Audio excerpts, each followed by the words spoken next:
वो लौट आए, एक ऐसी खौफनाक दास्तान जो आपको रातों को जागने पर मजबूर कर देगी।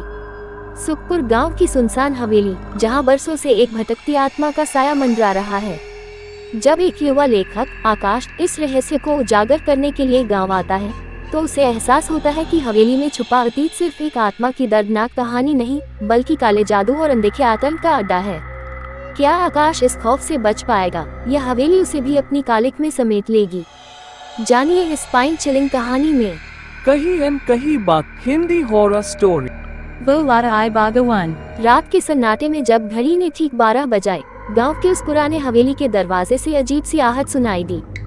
हवेली, जिसे बरसों से भूतिया कोठी कहा जाता था, वहां कोई जाने की हिम्मत नहीं करता था। लोग कहते थे कि उस हवेली में एक आत्मा का वास था, वो आत्मा जो कभी चैन से नहीं सोई।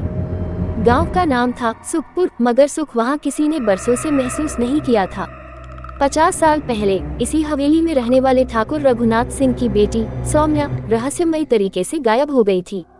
कहते हैं वह एक रात अचानक हवा में जैसे घुल गई। उसकी खोजबीन बहुत हुई, लेकिन कोई सुराग न मिला। रघुनाथ सिंह ने बेटी के गम में हवेली छोड़ दी और गांव से दूर चले गए। तब से हवेली सुनसान हो गई, मगर लोगों का कहना था कि रात के समय हवेली से किसी औरत के रोने की आवाजें आती थी। सालों बाद शहर से एक युवा लेखक आकाश इस गांव में रिसर्च करने आया। वह हॉरर स्टोरीज लिखता था और सुखपुर की भूतिया हवेली के बारे में सुनकर वहां जाने का विचार कर बैठा। गांव वालों ने उसे बहुत समझाया, मगर उसने उनकी बातों को अंधविश्वास समझकर नजरअंदाज कर दिया। उसने हवेली के पास ही एक पुराना मकान किराए पर ले लिया। पहली रात जब आकाश ने हवेली की ओर देखा, तो खिड़की से एक सफेद साड़ी में लिपटी औरत की परछाई दिखाई दी। वह झपकी लेकर जागा तो खिड़की खाली थी। उसने इसे अपनी थकान का भ्रम समझा। अगली शाम आकाश हवेली के अंदर जाने का फैसला करता है। हवेली में घुसते ही उसे ठंड का अजीब एहसास हुआ। मकड़ी के जालों से अटी पड़ी दीवारें, फर्श पर बिखरी धूल और हवा में अजीब सी गंध, जैसे वहां बरसों से मौत ने डेरा डाला हो। अचानक उसे दीवार पर एक पुराना पोर्ट्रेट दिखा, एक युवा लड़की की तस्वीर जिसकी आंखें बेहद गहरी और उदास थीं। तस्वीर के नीचे नाम लिखा था सौम्या रघुनाथ सिंह। जैसे ही उसने तस्वीर को छुआ, हवेली में कहीं दूर से पायल की खनक सुनाई दी। आवाज धीरे धीरे करीब आ रही थी। आकाश ने पलट कर देखा तो सामने वही सफेद साड़ी वाली औरत खड़ी थी। उसकी आंखों में गहरा दर्द और भयानक गुस्सा था। आकाश को लगा कि वह कोई सपना देख रहा है, लेकिन अगले ही पल हवेली का दरवाजा खुद ब खुद बंद हो गया। उसने डरते हुए पूछा, तुम कौन हो? आवाज आई, मैं लौट आई हूँ, मुझे इंसाफ चाहिए। आकाश ने हिम्मत करके पूछा, तुम सौम्या हो? औरत की आंखों से आंसू बहने लगे।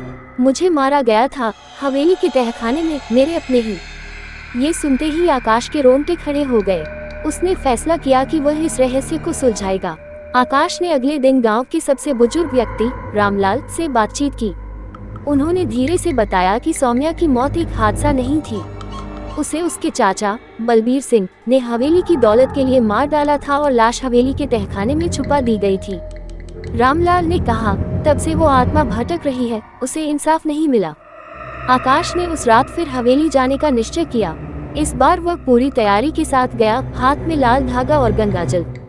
जैसे ही वह तहखाने में पहुंचा, उसे जमीन पर ताजा खून के धब्बे दिखे और फिर वही पायल की खनक। सौम्या की आत्मा उसके सामने प्रकट हुई। उसने कांपते हुए कहा, मुझे इंसाफ दिलाओ, मेरे हत्यारे को सजा दिलाओ। आकाश ने पुलिस को खबर दी और तहखाने की खुदाई शुरू हुई। जमीन के नीचे से सौम्या की कंकाल बरामद हुई और डीएनए टेस्ट से पुष्टि हुई कि यह उसकी लाश थी। आखिरकार बलबीर सिंह को गिरफ्तार कर लिया गया। सौम्या की आत्मा को इंसाफ मिल गया और हवेली से कभी फिर कोई आहट नहीं आई। आकाश ने गांव छोड़ने से पहले हवेली की ओर आखिरी बार देखा। वहां अब एक अजीब सी शांति थी, मगर जाते जाते हवा में एक धीमी फुसफुसाहट सुनाई दी, शुक्रिया। आकाश के चेहरे पर एक हल्की मुस्कान आई, लेकिन उसे एहसास हो गया था कि हर आत्मा सिर्फ डराने के लिए नहीं आती, कुछ इंसाफ के लिए भी लौटती है। सुखपुर गांव में अब एक अजीब सी शांति थी। हवेली की कहानी अखबारों में छपी। लोग कहने लगे कि सौम्या की आत्मा को इंसाफ मिल गया है, लेकिन आकाश के दिल में एक अजीब बेचैनी थी। उसे लगता था कि कहानी अभी पूरी नहीं हुई, कुछ था जो अब भी हवेली के सन्नाटे में छुपा हुआ था। आकाश ने गांव छोड़ने का मन बना लिया था, लेकिन जाने से एक रात पहले उसे फिर से वही पायल की खनक सुनाई दी। मगर इस बार हवेली से नहीं, बल्कि उसके किराए के मकान के आंगन से। दरवाजा खोलते ही सामने वही सफेद साड़ी में लिपटी परछाई खड़ी थी। मगर सौम्या की आंखों में अब डरावना गुस्सा नहीं था, बल्कि एक अजीब सा डर था। तुमने मेरा बदला दिलाया, मगर खतरा अभी टला नहीं है, उसने धीरे से कहा। आकाश ने कांपती आवाज में पूछा, कौन सा खतरा? सौम्या ने आंखें बंद की और कहा, हवेली में सिर्फ मैं नहीं थी, वहाँ और भी कुछ है, कुछ हिस्सा जिसे कभी चैन नहीं मिलेगा। आकाश को यकीन नहीं हुआ। उसे लगा कि अब ये सब खत्म हो चुका है, मगर सौम्या की आंखों में छिपी दहशत ने उसे फिर से उस हवेली की ओर खींच लिया। अगली रात आकाश ने हिम्मत करके फिर हवेली का दरवाजा खोला। भीतर का माहौल अब भी ठंडा और भारी था। दीवारों पर अब नमी के अलावा कुछ और भी था, जैसे किसी ने खून से निशान बनाए हों। तहखाने में पहुंचते ही एक बदबूदार हवा का झोंका आया, मगर इस बार वहां सिर्फ सन्नाटा नहीं था, बल्कि किसी के भारी कदमों की आहट थी। कौन है? आकाश ने धीरे से पूछा। अचानक एक जोरदार झटके से तहखाने का दरवाजा बंद हो गया। आकाश ने चारों ओर देखा, मगर कुछ नहीं दिखा। तभी एक फुसफुसाहट आए, मगर ये सौम्या की आवाज नहीं थी। तुमने उसकी आत्मा को मुक्त किया, मगर हमें यहाँ सड़ने के लिए छोड़ दिया। आकाश के रोंगटे खड़े हो गए। तहखाने की दीवार पर खून से लिखा था, यहाँ अभी सब खत्म नहीं हुआ। आकाश ने अगले दिन गांव के कुछ बुजुर्गों से बातचीत की। तब उसे पता चला कि सुखपुर हवेली का इतिहास सिर्फ सौम्या की मौत तक सीमित नहीं था। हवेली के तहखाने में कभी काले जादू का अड्डा हुआ करता था। बलबीर सिंह, जो सौम्या का हत्यारा था, हवेली में सिर्फ दौलत के लिए नहीं, बल्कि उस काले जादू की ताकत के लिए भी आया था। आकाश जानता था कि अगर हवेली की इस गहरी परछाई से बचना है, तो उसे उस रहस्य को पूरी तरह उजागर करना होगा।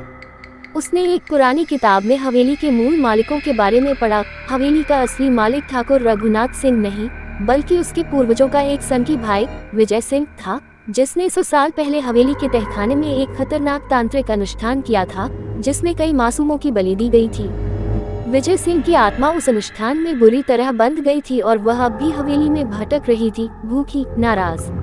आकाश ने उस रात अपने चारों ओर लाल धागा बांधा, हाथ में त्रिशूल लिया और हवेली में लौट आया। मगर इस बार हवेली की हवा अलग थी, भारी, घुटन भरी। दीवारों पर अजीब सी छायाएं नाच रही थी। जैसे ही आकाश ने तहखाने में कदम रखा, दरवाजा जोर से बंद हो गया। एक कर्कश आवाज गूंज उठी, यहाँ से कोई नहीं जाता, जिंदा नहीं। तहखाने के बीचों बीच एक काला चबूतरा था, जहाँ विजय सिंह की आत्मा बैठी थी, आंखें लाल, चेहरा जला हुआ, और हाथों में माला नहीं, बल्कि हड्डियों की माला थी। विजय सिंह की आत्मा हवा में उठने लगी, पूरे तहखाने में जमीन हिलने लगी। Bolada I Bhagawan.